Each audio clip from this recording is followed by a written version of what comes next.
It was Saturday morning in Festive Road.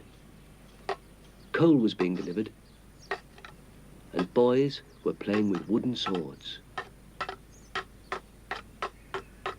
Everything was very ordinary. This is an ordinary street. At number 52, the postman arrived with a letter.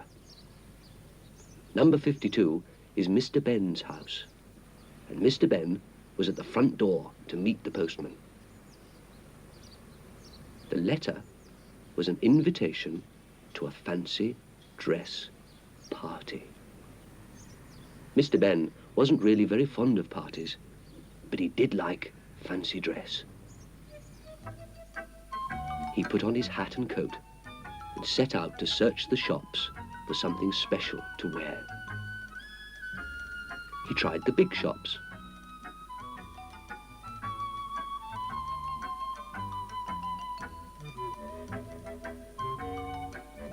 But didn't find anything. He tried the not-so-big shops.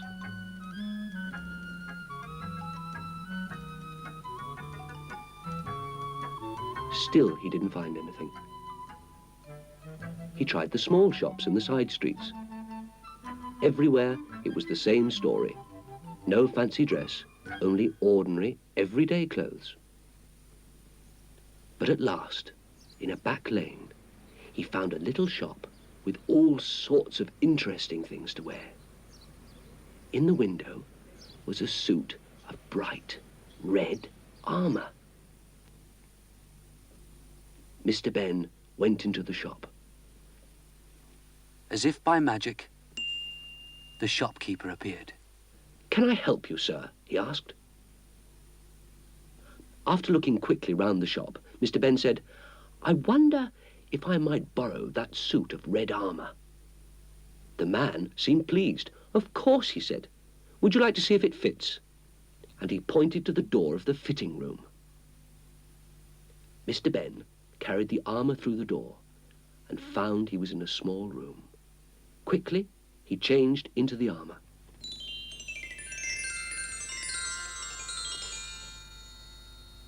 He smiled at the red knight reflected in the mirror. He laughed.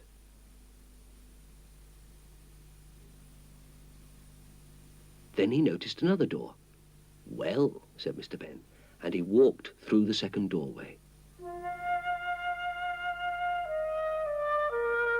Instead of another room, Mr. Ben found himself in rocky countryside. From behind a large pile of rocks, he could see smoke rising. Feeling brave in his red armour, he walked over to see what was making the smoke.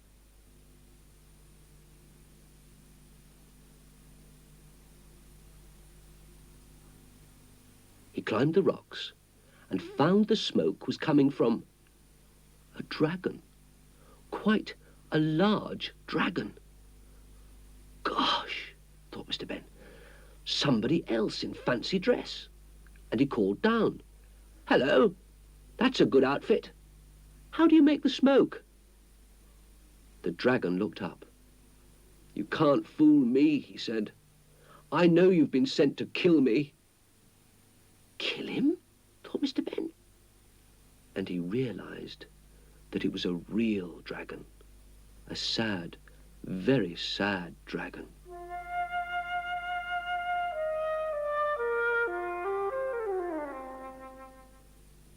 Before long, Mr. Ben was sitting down with the dragon, and the dragon told Mr. Ben his story.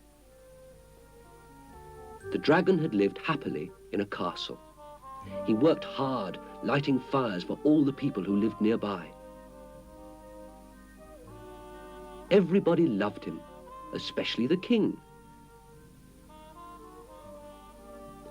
One day, a man came to the castle with a new idea for lighting fires, which he called a match. Nobody wanted matches. They had a dragon to light their fires. But the matchmaker was cunning.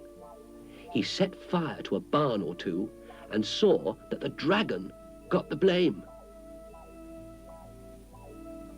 He caused so much trouble that the poor dragon was made to leave the castle. Then everybody had to go to the matchmaker and buy matches.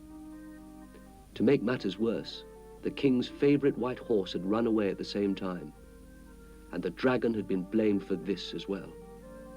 He was being blamed for everything.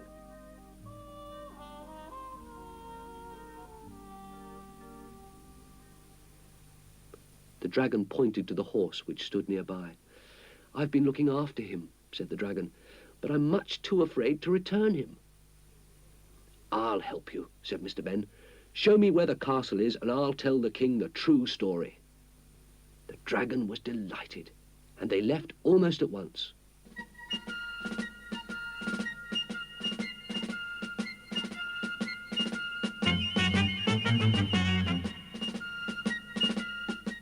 After they'd walked quite a way, the dragon stopped.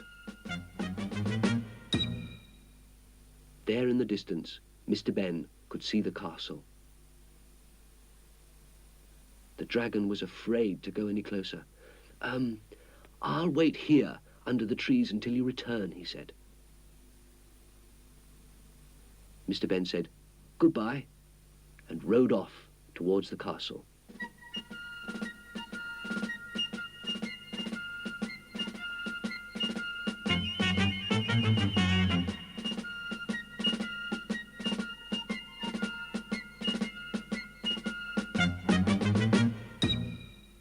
At the castle, the guards saw Mr. Ben approaching. They rushed to the king and told him that a brave red knight must have killed the dragon because he was returning the white horse. Mr. Ben arrived at the castle. He didn't have to say anything. He was taken straight to the king to be rewarded.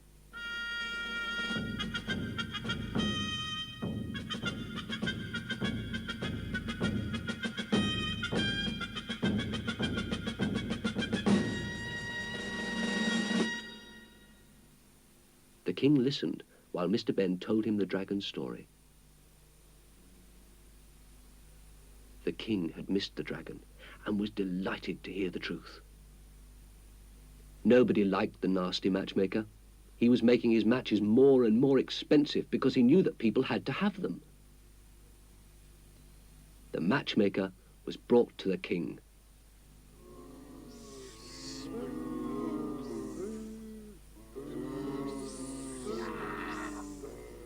The king ordered him to prison until he thought how to punish the rascal.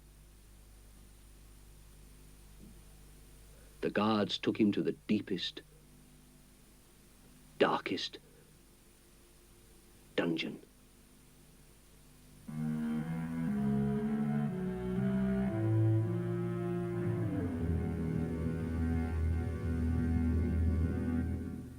Mr. Ben led the way for the king and his guard to welcome the dragon back.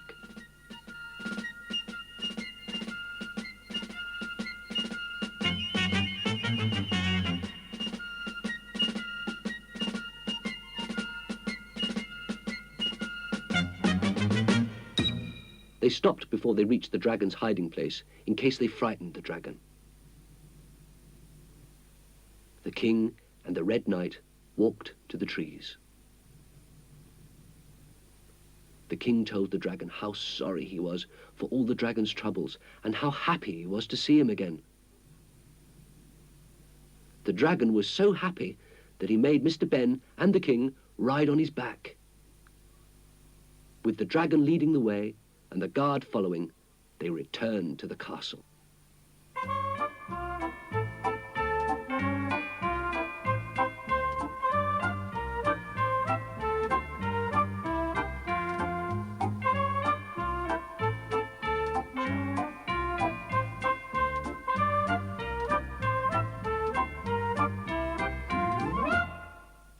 Everybody came to the castle to welcome the dragon back, and the king made a speech. He explained how the matchmaker had caused all the trouble, not the dragon. He said that matches were better for most people, and that everyone could have the matches they needed free. The matchmaker would make the matches for nothing as his punishment. The dragon would be the king's personal firelighter. Then the king said they would have a feast, and the Red Knight would be the guest of honor. Everybody started to get things ready for the feast.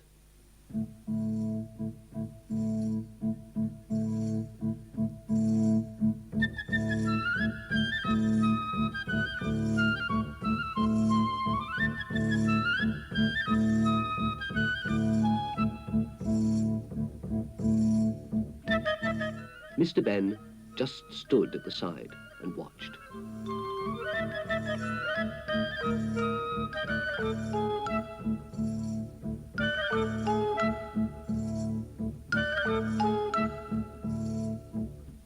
A man appeared nearby. And Mr. Ben wondered where he'd seen him before. "Would you like to change for the feast, sir?" the man asked. And he took Mr. Ben to a nearby door. "You'll find the other clothes inside, sir," he said. As he stepped through the door, Mr. Ben found he was back in the changing room of the shop. He took a last look at the Red Knight in the mirror. And he changed into his own clothes again.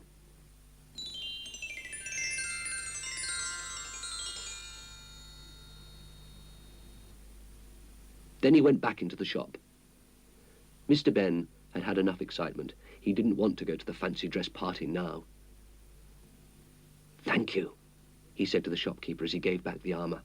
"I won't take it with me after all." The little man smiled. "Right you are, sir. Shall we be seeing you again?" "Oh, yes, I'll be back," said Mr. Ben from the door. "Very soon," he added. As he walked back down Festive Road, Mr. Ben thought about his adventure.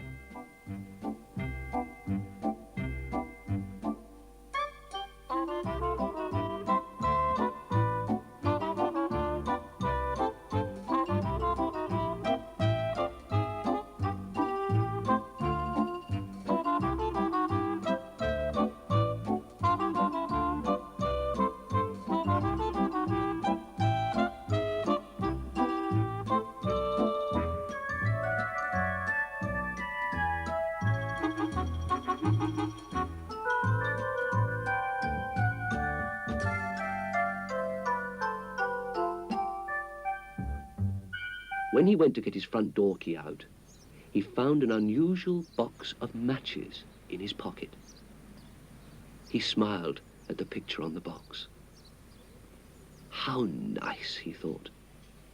"I'll keep them carefully, just to remind me."